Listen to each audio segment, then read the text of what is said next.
A few weeks ago, I uploaded a video about whether you should keep the original boxes after buying something or throw them away. I talked about the pros and cons of both. I linked the video in the description so you can watch it if you want. A few days later, I got this comment from Jason. For older people like me, the idea of my dependents having to deal with all my boxable belongings after I pass on is easier if they have the original boxes to package them.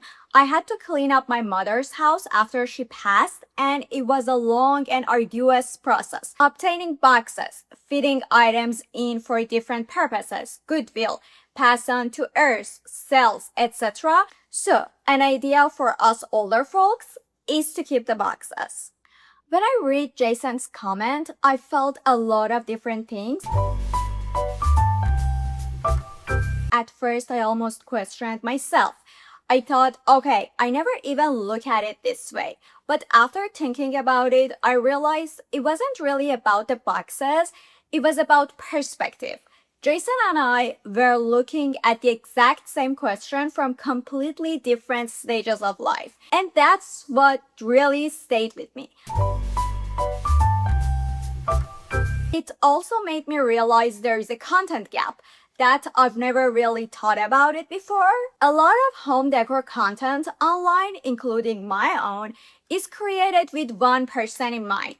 Someone who is relatively young, healthy, decorating their home, improving their space, buying things, decluttering, renovating, or trying to make their home feel more beautiful. But we rarely stop and think about the fact that our relationship with our home changes throughout our lives. Now, according to my analytics, I assume most of you watching are probably in your 20s, 30s, or 40s. I honestly don't know how many people in their 70s or 80s watch my videos. But whether they do or not, I realize this is a conversation that's missing. Not because older people don't care about their homes, their needs are just different, their perspective is different, and I don't think we talk about that enough. One thing I've always tried to do on this channel is keep my ideas practical. Even when I talk about decorating, I try to focus on things that are actually doable, instead of telling everyone to renovate their entire house every 5 years. But Jason's comment made me realize I never really asked myself questions like this. What makes a home comforting when you can no longer travel as much? How do you make a home feel alive without constantly buying new things? What helps someone stay independent? What helps someone age with dignity? Those are home design questions too. They're just not the conversations we usually have online. When we're younger, we naturally care about different things. We think about creating our dream home. We think about aesthetics. We think about renovations. We think about buying furniture or changing things because we simply want something new. But when we get older, our priorities naturally change. Now you're thinking about reaching things safely, not falling, seeing clearly, cleaning less, being comfortable, staying independent, holding on to memories. And I kept thinking our homes change, our priorities change, our bodies change. So why don't we talk more about the relationship between our bodies and our homes? Why don't we talk about what a good home looks like at different stage of life instead of only talking about homes for people who are young, healthy, and energetic?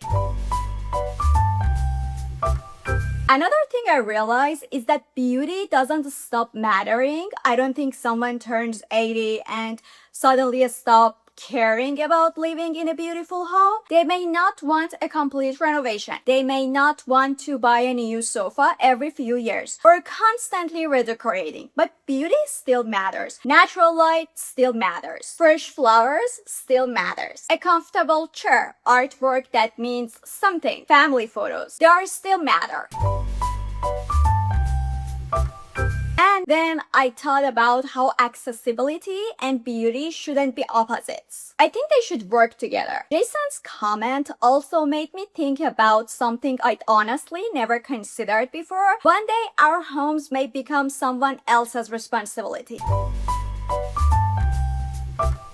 Whether that's our children, another family member, or simply the people who have to sort through everything we have spent a lifetime collecting. I'm not saying every decorating decision should be based on that. I don't think that's the point. But I do think it's worth remembering that the decision we make in our homes don't only affect us. Sometimes they affect the people who come after us too. And that completely changed the way I started thinking about bringing new things into my own home. I mean, I've never really been someone who likes buying random artwork or random decor just to fill an empty space. I'd much rather to spend time finding something vintage or something with a story behind it.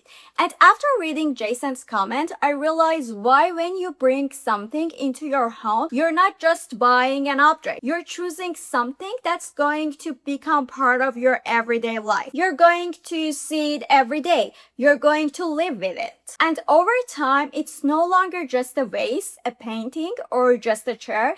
It reminds you where you found it, what your life looked like back then, who you were with, the memories you built around that object. I think we should be a little more intentional about what we bring into our homes, not because it has to be expensive or perfect, but because we're going to build memories around it. Jason's comment also reminded me that there really isn't one right answer. There isn't one right way to decorate or organize your home, to whether you should keep the boxes or throw them away. It all depends on your perspective, your stage of life, your priorities. And honestly, I found that incredibly interesting. It made me realize that sometimes I'm only looking at things from where I am today, not where I might be 30 or 40 years from now. Hopefully, most of us get the chance to grow old, and if we do, I think it's worth thinking about the homes we are creating.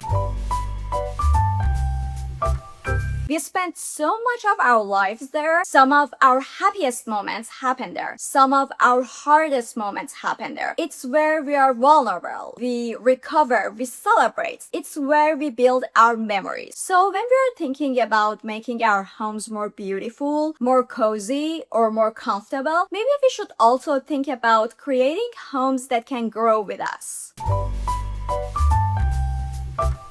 In a way, it almost feels like a saving account. Maybe if you're much younger, none of this feels relevant yet. Or maybe it does. Either way, I genuinely love to hear your perspective. How did Jason's comment make you feel? Did it make you think differently about your home? Or maybe it didn't change your perspective at all and it was just me? Let me know in the comment section. Can't wait to see you in the next video.